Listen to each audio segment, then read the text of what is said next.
Ini menginformasikan buat teman-teman ya, ini kejadian lucu. Kemarin saya di prank sama merpati yang nyasar itu. Jadi udah saya lepaskan jauh, ternyata merpatinya pulang-pulang. Dan itu demi Allah bukan merpati saya, jadi bukan dikira itu memang peliharaan saya, bener-bener itu bandangan. Jadi gini aja lah, oke merpati biar di sini, saya lepaskan udah 2 kali loh, pulang terus. Maksudnya 1 kali yang kemarin saya lepas jauh, kemarin saya lepasin lagi juga balik lagi ke sini gitu. Nanti gini aja, kalau memang ada yang punya silahkan diambil gratis gitu ya pokoknya. Tapi ya kondisinya seperti itu, merpati yang penting saya kasih makan. Kalau untuk ngerawat itu merpatinya, jujur aja saya kalau ngerawat bukan merpati sendiri males lah. Nah itu bisa dilihat tuh, sepertinya betah di sini karena makannya terjamin. Jadi bagi teman-teman nanti yang memang punya, sudah saya share juga di grup-grup Facebook, tapi nggak ada yang respon. Artinya mungkin orangnya itu nggak bermain media sosial. Jadi nanti siapapun yang punya ambillah gratis, daripada nanti di sini ngeloloh itu kalau kelamaan. Oke, balik lagi di channelnya Wong Sudrun.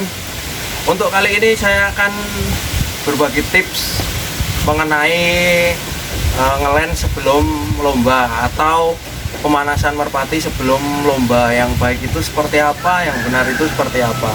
Tapi cara ini cara yang saya gunakan ketika saya bermain merpati ya. Untuk kalian yang punya cara lain, yang penting bisa membuat si merpati itu konsisten nanti ketika masuk di lomba atau performnya itu bagus lah, katakanlah oke, nggak masalah. Cuman ini berbagi tips saja ketika saya dulu bermain merpati. Jadi langkah ini langkah yang saya lakukan ketika saya bermain merpati balap juga kolong. Tetapi gini,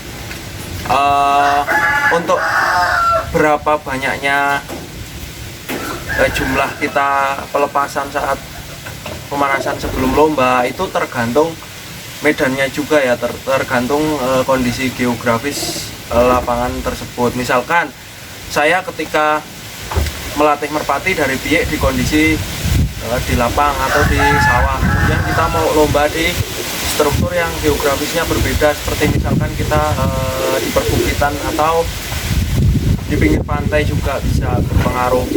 Itu tentunya kita butuh proses adaptasi yang cukup lama gitu. Jadi untuk membuat si merpati bisa bekerja maksimal di kondisi geografis yang berbeda itu mungkin perlu 2 kali giringan di tempat tersebut lah, atau mungkin bisa lebih, tergantung merpatinya juga. Tapi simpelnya gini, anggaplah kita bermain di lokasi yang sama atau tidak jauh berbeda ya. Langkah pertama ketika kita mau lomba hari Rabu, mau lomba hari Sabtu, Rabu kan sudah mulai masuki masa giring atau keket pertama. Kalau untuk hari Rabu, usahakan kalau buat lomba hari Sabtu, hari Rabunya itu sudah terbang di lokasi atau menghafalkan lokasi itu paling tidak 100-200 meter lah, tergantung kondisi keket si merpati tersebut. Biasanya kalau saya, kalau memang hari Rabu sudah keketnya bagus ya, saya biasanya lari sampai ke 200 meter. Yang penting penghafalan lokasi tersebut, si merpati itu adaptasinya bisa. Berapa lama untuk pelepasan? Sekitar 12 kali terbangan untuk hari Rabu cukup. Terus lanjut ke hari Kamisnya.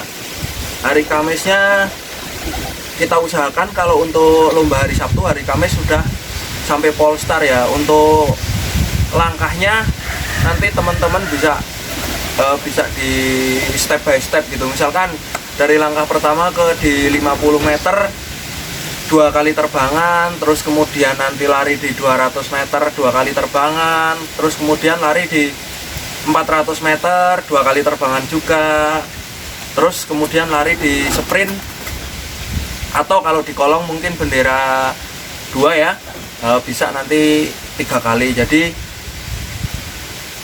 2 kemudian 3 kali lari di sprint sudah 9 kali.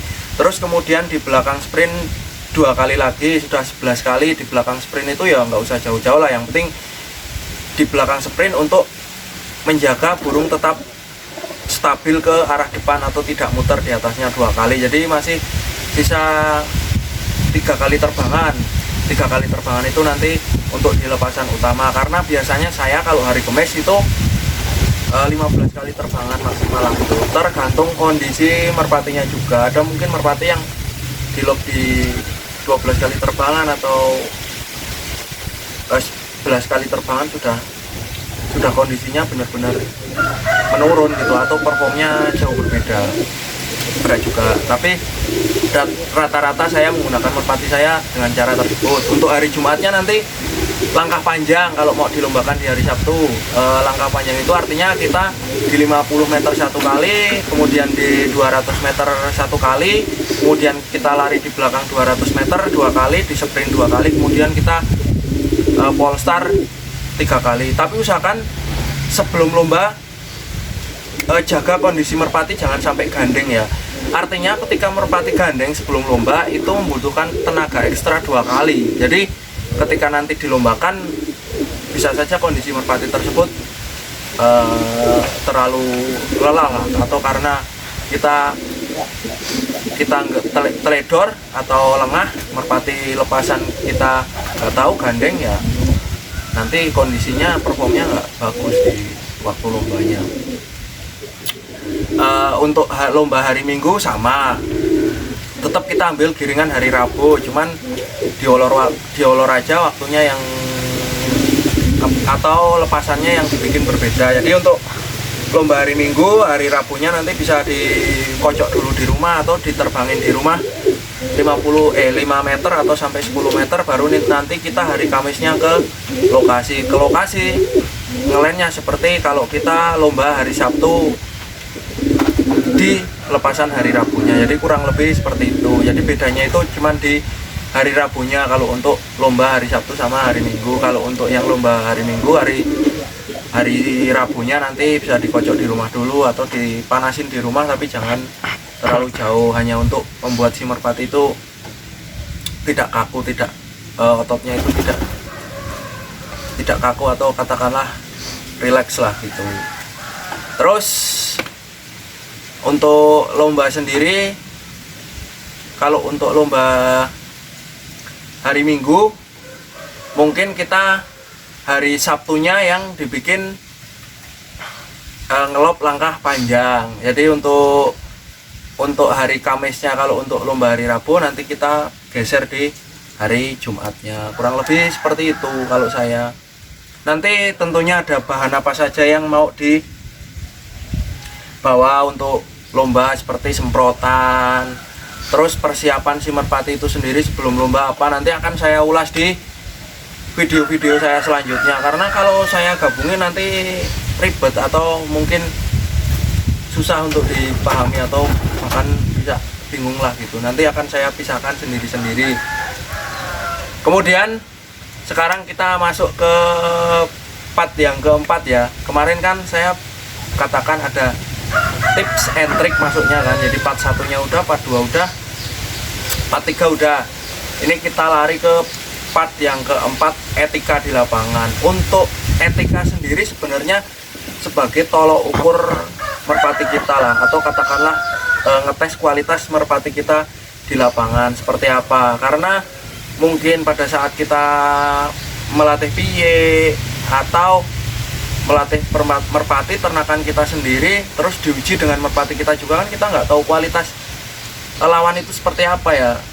Soalnya kalau untuk di merpati lawan itu random, nggak kayak kalau kita tanding ayam kita bisa milih lawan. Kalau untuk merpati sendiri random, jadi kita nggak bakal tahu lawannya siapa. Jadi hanya kita bisa berusaha menyiapkan merpati sebagus mungkin, semaksimal mungkin, dan kita oke aja mau lawan siapa aja. Jadi ketika kita memasuki etika, kita harus berbaik pada semua pemain di lokasi. Karena apa? Nanti akan ada waktunya kita membutuhkan bantuan mereka. Sebuah contoh, kalau kita ngeland di lokasi lain, kalau kita nggak baik sama mereka, kalau terjadi burung hilang atau mungkin kita nggak bawa semprotan, otomatis kita kan butuh pinjam kan, atau di waktu salah satu joki pelepas kita mungkin sedang ada urusan lain-lain, itu kan kita juga butuh joki pelepas lain juga. Nah makanya etika itu penting.